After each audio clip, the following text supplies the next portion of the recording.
آج کی جو حالات ہے، غیر مسلمان جو اسلام کے خلاف بات کر رہے ہیں، کافی حد تک اس کے ذمہ دار ہم بھی ہیں، کیونکہ ہم اللہ سبحانہ و تعالیٰ کا پیغام، اسلام کا پیغام، قرآن مجید کا پیغام غیروں تک نہیں پہنچاتے ہیں۔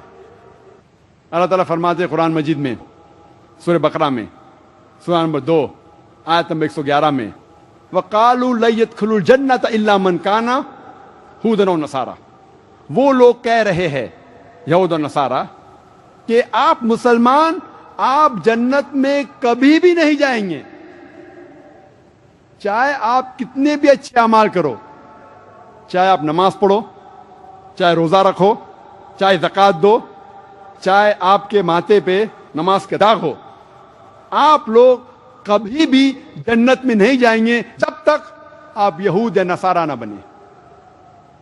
اللہ تعالیٰ فرماتے تلک امانیہم، یہ ان کی بکواس ہے، وین ڈیزائرز، کل کہو ہاتو برہانکم، آپ اپنا برہان پیش کرو، ان کنتم صادقین، اگر آپ سچے ہیں۔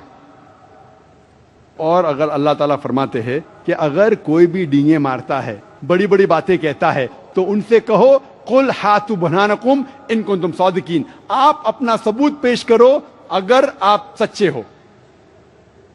اور یہ عیسائی اپنا ثبوت، اپنا برہان بائبل کو پیش کرتے ہیں اور کہتے ہیں my Bible says this, my Bible says that, my Bible says this, my Bible says that, میری بائبل یہ چیز کہتی ہے، میری بائبل یہ چیز کہتی ہے، میری بائبل یہ کہتی ہے، میری بائبل وہ کہتی ہے۔ ہمیں کیا کرنا چاہیے؟ کیا بائبل کو پوری چاٹ لینا چاہیے؟ اگر کوئی بھی اپنا برہان پیش کرتا ہے تو ہمیں اس برہان کی تحقیق کرنا چاہیے۔ اگر کوئی شناختی کارڈ آپ کو دکھاتا ہے، کوئی آئیڈینٹی کارڈ دکھاتا ہے، تو we have to verify the identity card, ہمیں دیکھنا چاہیے کہ شناختی کارڈ صحیح ہے کہ نہیں۔ ان کا جو برہان ہے، تحقیق کرنے کی دور کی بات ہے، یہ عیسائی لوگ مسلمانوں کے دروازے کو کھٹکھٹاتے ہیں اور ہمارا قرآن ہمارے خلاف استعمال کرتے ہیں۔ ساری دنیا میں، ہندوستان میں بھی اور خصوصاً پونا میں کئی کرسچن ادارے ہیں، کئی کرسچن مشنری ہے جو مسلمانوں کے گھر کو کھٹکھٹاتے ہیں اور ہمارا برہان ہمارے خلاف استعمال کرتے ہیں۔ وہ مسلمان سے پوچھتے ہیں کہ آپ کے قرآن میں نہیں لکھا ہے کہ بائبل اللہ کا کلام ہے؟ اور اکثر ہم مسلمان کہیں یہاں لکھا ہے، تو آپ بائبل پہ عمل کیوں نہیں کرتے؟ ہمارے پاس کوئی جواب نہیں۔ پھر وہ سوال پوچھتے ہیں قرآن مجید میں محمد صلی اللہ علیہ وسلم کا نام کتنے بار قرآن مجید میں آتا ہے؟ اگر آپ کو پتا ہے تو آپ کہیں گے محمد صلی اللہ علیہ وسلم کا نام قرآن مجید میں 5 بار آتا ہے، 4 بار محمد صلی اللہ علیہ وسلم اور 1 بار احمد۔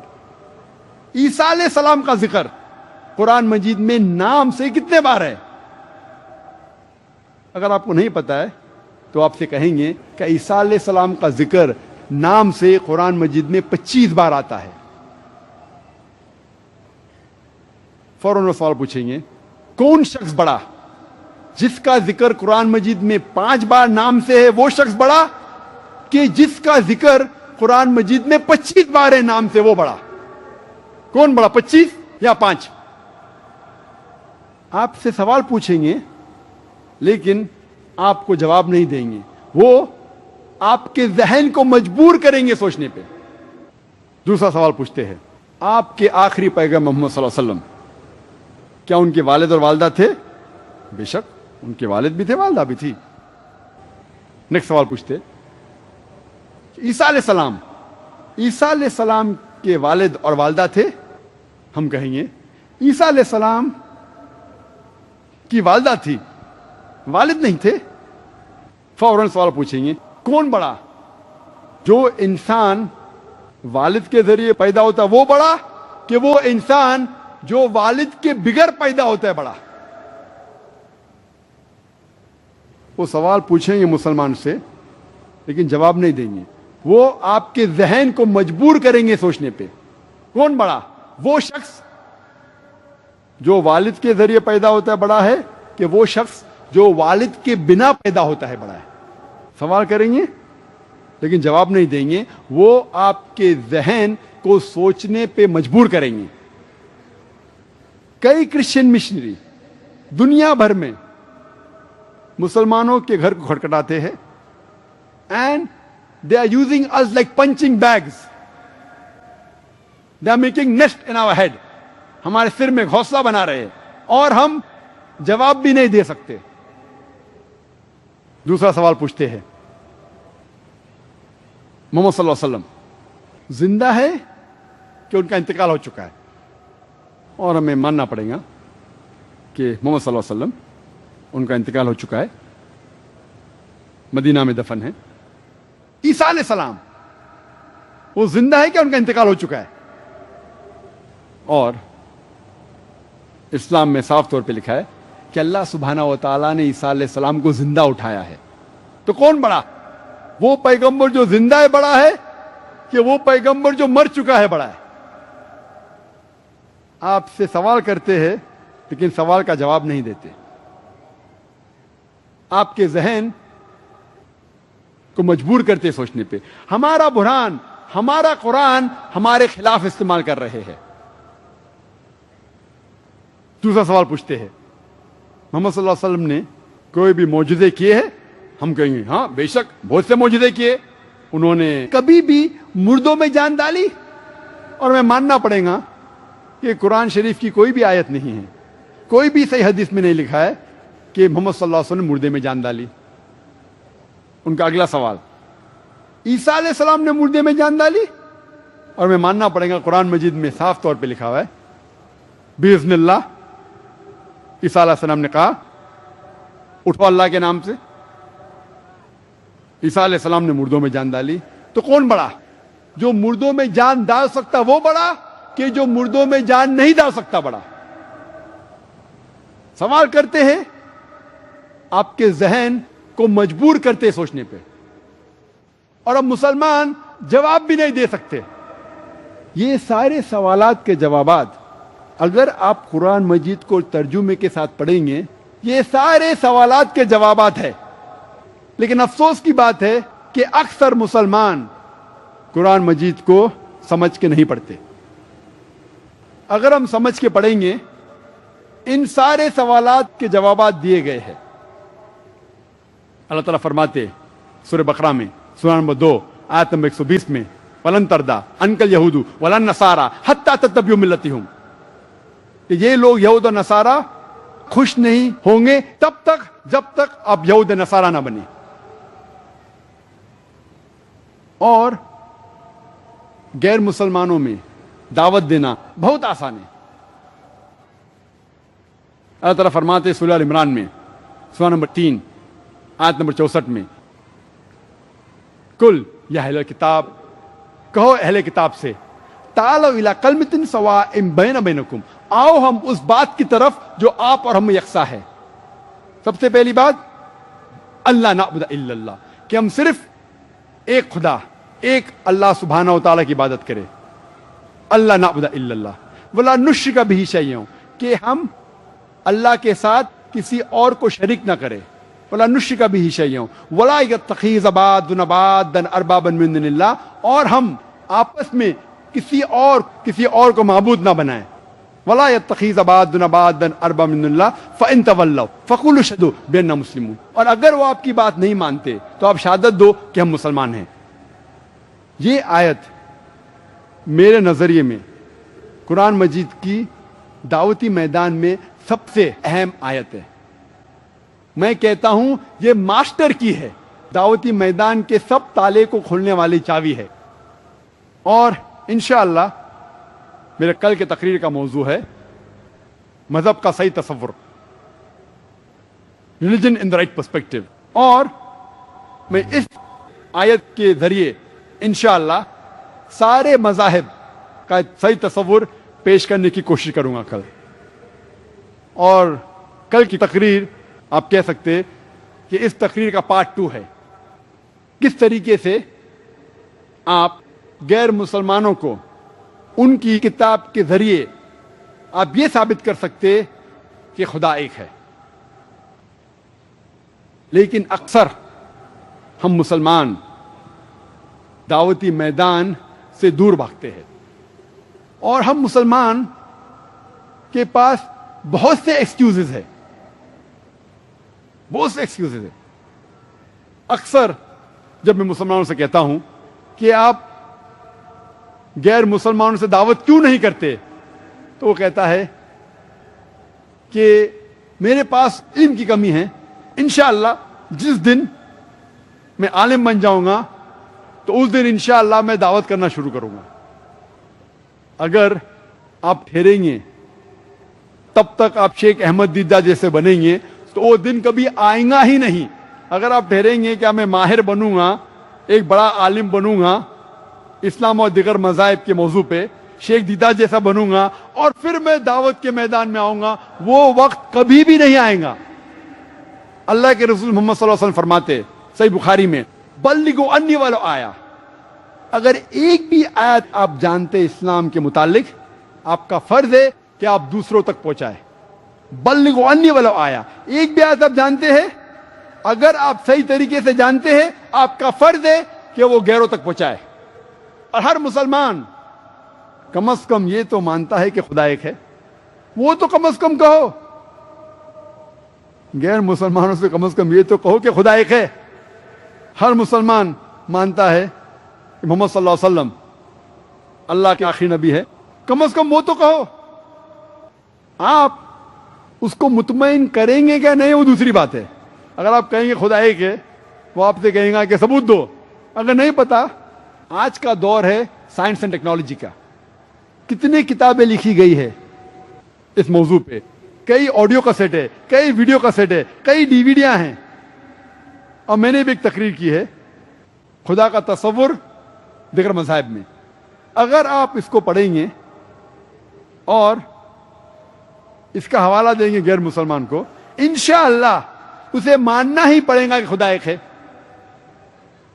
آپ جب گھر پہ آ کے ہوم ورک کریں گے, آپ ایک سوال کے جواب کے ماہر ہے, پھر کہو کہ آپ محمد صلی اللہ علیہ وسلم میں کیوں نہیں مانتے, تو وہ کہیں گا کیوں ماننا چاہیے مجھے, آپ کو جواب نہیں پتا, گھر پہ آ کے ہوم ورک کیجیے.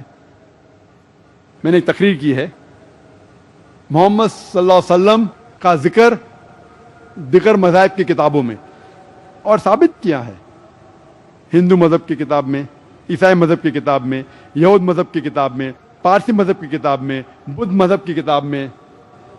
اکثر مذہب کی کتابوں میں محمد صلی اللہ علیہ وسلم کا ذکر ہے, محمد صلی اللہ علیہ وسلم کی پیشن گوئی ہے. آپ پڑھو کتاب کو, تقریر کو دیکھو, اور آپ غیر مسلمان سے دعوت کر سکتے ہیں. آسان ہے.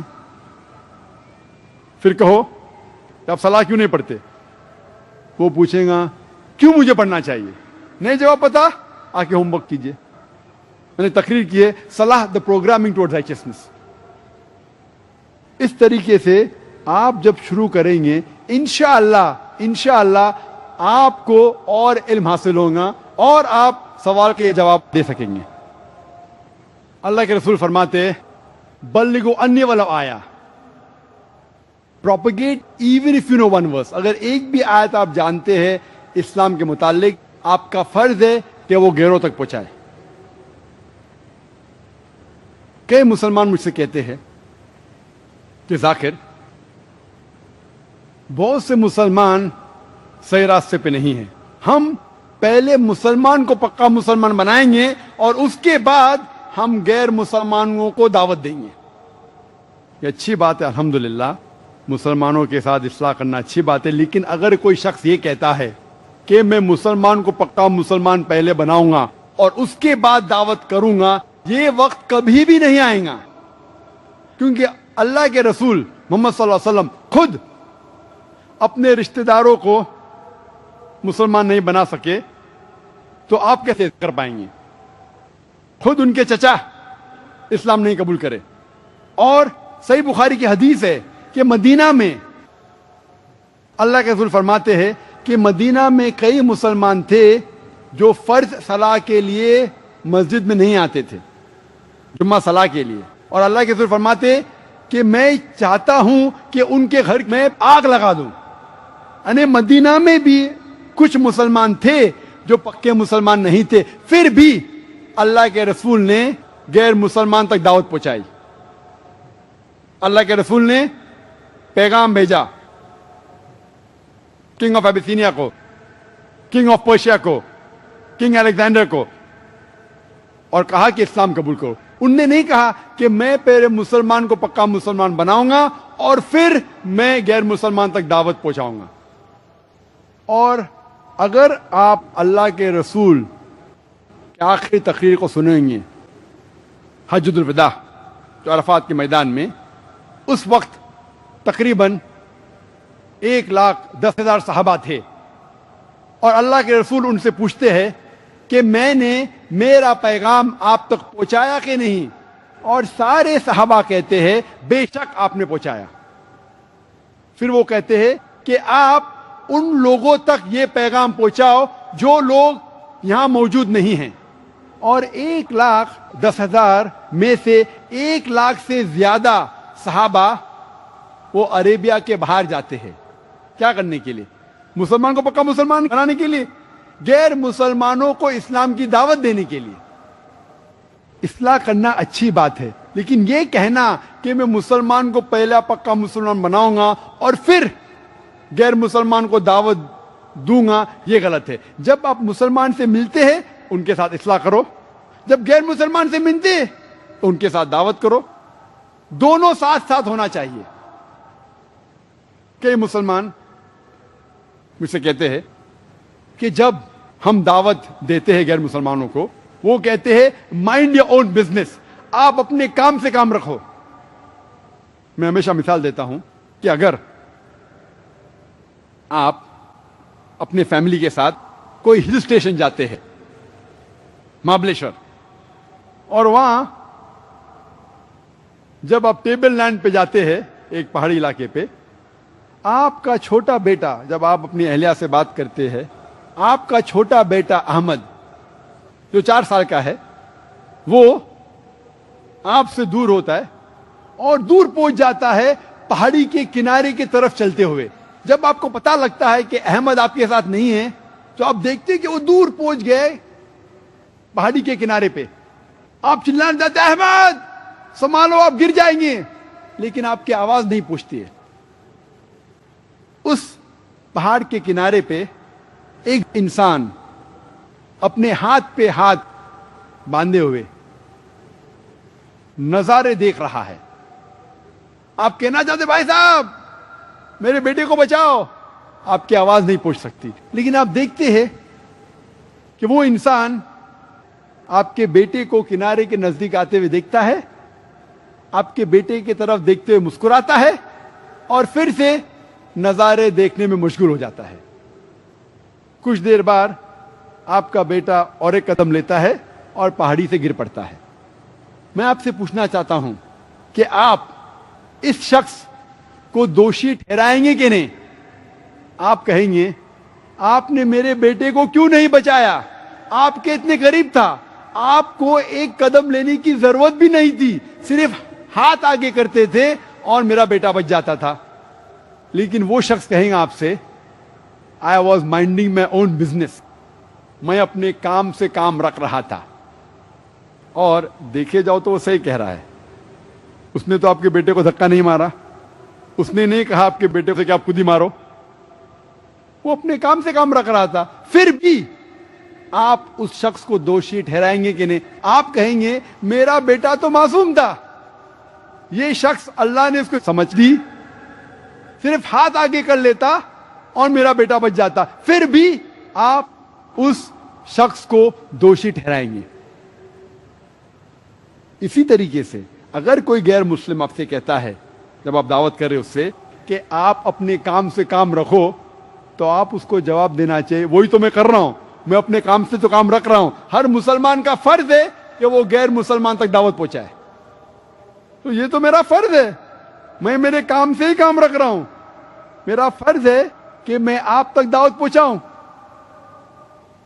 اور اگر آپ دعوت نہیں پہنچائیں گے, آخرت کے دن پہ یہ غیر مسلم یا آپ کا گریبان پکڑیں گے, کہیں گے کہ اللہ نے ان کو تو ہدایت دی, ان نے لیکن ہم تک دعوت نہیں پہنچائی. اس وقت آپ کیا جواب دیں گے؟ اگر آپ کا پڑوسی مشرک ہے اور آپ نے اپنے پڑوسی تک دعوت نہیں پہنچائی اور اس کا انتقال ہو جائے گا، آخرت میں اللہ ان سے پوچھے گا کہ آپ نے اسلام کیوں نہیں قبول کرا، تو ان کو بھیجیں گے جہنم میں۔ آپ سے پوچھیں گے کہ آپ نے اپنے پڑوسی کو دعوت دی کہ نہیں، اور اگر آپ کہیں گے نہیں تو آپ بھی اس کو فالو کریں گے۔ ہر مسلمان کا فرض ہے کہ وہ غیر مسلمان تک اسلام کی دعوت پہنچائے۔ اور اللہ تعالیٰ فرماتے ہیں سورہ العصر میں، سورہ نمبر 103 آیت نمبر 1 سے 3، والعصر ان الانسان لفی خسر الا الذین آمنوا وعملوا الصالحات وتواصوا بالحق وتواصوا بالصبر۔ اللہ تعالیٰ قسم کھا رہے ہیں وقت کی، والعصر، عصر کی قسم کھاتے ہیں کہ آدمی خسارے میں ہیں۔ والعصر ان الانسان لفی خسر الا الذین آمنوا، صرف وہ لوگ خسارے میں نہیں ہیں جو لوگ 4 چیز پہ عمل کرتے ہیں۔ والعصر ان الانسان لفی خسر الا الذین آمنوا، جس کے پاس ایمان ہے، وعملوا الصالحات، جو اچھے اعمال کرتا ہے، وتواصوا بالحق وتواصوا بالصبر، اور جو لوگ حق کی طرف بلاتے ہیں، دعوت دیتے ہیں، اور جو لوگوں کو صبر کی طرف بلاتے ہیں۔ اگر کوئی بھی انسان کو جنت جانا ہے، اس کو نجات پانے کے لیے 4 چیزیں ضروری ہے: ایمان، عمل صالحات، وتواصوا بالحق، دعوت دینا، اور وتواصوا بالصبر، لوگوں کو صبر کی طرف بلانا۔ اگر ان 4 چیزوں میں سے ایک بھی چیز مسنگ ہے، ایک بھی چیز کے اوپر عمل آپ نہیں کریں گے، تو عام طور پہ سورہ العصر کے حساب سے آپ جنت میں نہیں جائیں گے۔ صرف دعوت دینا کافی نہیں، آپ کے پاس ایمان ہونا چاہیے، عمل صالحات ہونا چاہیے، دعوت بھی دینا چاہیے، اور لوگوں کو صبر کی طرف بلانا چاہیے۔ اگر آپ نماز پڑھتے ہیں، زکوٰۃ دیتے ہیں، حج پہ گئے ہیں، لیکن دعوت نہیں کریں گے تو آپ جنت میں نہیں جائیں گے۔ 4 چیز ضروری ہے: ایمان، عمل صالحات، دعوت دینا، اور لوگوں کو صبر کی طرف بلانا۔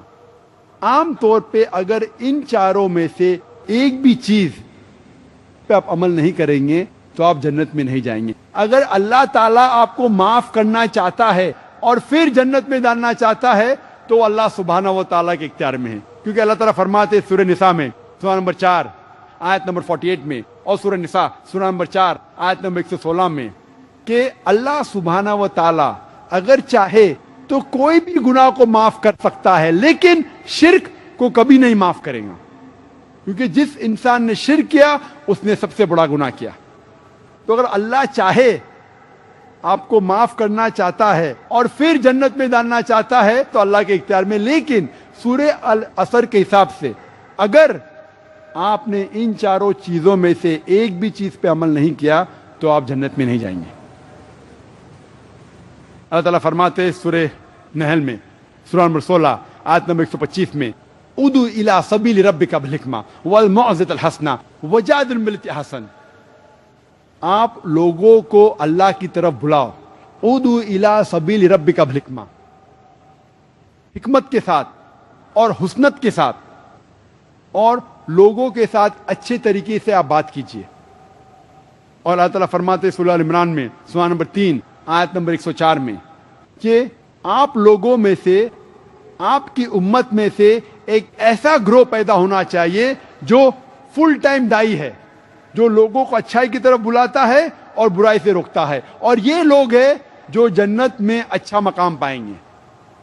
یہاں اللہ سبحانہ و تعالیٰ ذکر کر رہے جس طریقے سے ہمارے پاس فل ٹائم ڈاکٹرز ہے، فل ٹائم انجینئرز ہے، فل ٹائم لائرز ہے، فل ٹائم ایڈوکیٹس ہے، کتنے فل ٹائم داعیز ہیں ہمارے پاس، کتنے دعات ہے، کتنے لوگ اپنی ساری زندگی وقف کیے ہیں اللہ کے راہ میں، اللہ کا پیغام پہنچانے کے لیے۔ تو اس آیت میں ذکر ہو رہا ہے فل ٹائم داعیز کا۔ پارٹ ٹائم دائی بننا ہر مسلمان کا فرض ہے۔ پارٹ ٹائم دائی مطلب آپ کو غیر مسلمان کو دعوت دینا فرض ہے، تھوڑا بہت دعوت دینا فرض ہے، لیکن یہاں ذکر ہو رہا ہے فل ٹائم داعیز کا۔ اور اللہ تعالیٰ فرماتے ہیں یہ فل ٹائم داعیز جنت میں ایک اونچا مقام پائیں گے۔ میں تقریر ختم کرنا چاہتا ہوں۔ اس کے پہلے چند قرآن کی آیت پیش کروں گا کہ اللہ تعالیٰ فرماتے ہیں قرآن مجید میں 3 جگہ، سورہ صف میں سورہ نمبر 61 آیت نمبر 9 میں، سورہ توبہ سورہ نمبر 9 آیت نمبر 33 میں، اور سورہ فتح میں سورہ نمبر 48 ورس نمبر 28 میں، هو الذی ارسل رسولہ بالہدی والدین الحق لیظہرہ علی الدین کلہ، کہ اللہ سبحانہ و تعالیٰ نے اپنے آخری پیغمبر محمد صلی اللہ علیہ وسلم کو بھیجا دین الحق کے ساتھ، تاکہ وہ سارے دینوں، سارے مذاہب پہ غالب ہو۔ اللہ تعالیٰ فرماتے هو الذی ارسل رسولہ بالہدی، کہ ہم نے آخری پیغمبر محمد صلی اللہ علیہ وسلم کو بھیجا دین الحق کے ساتھ، تاکہ وہ سارے مذاہب پہ غالب ہو۔ Islam is destined to supersede them all the isms, whether it be Christianism, Hinduism, Judaism, Buddhism, secularism, atheism. Islam is destined to supersede all.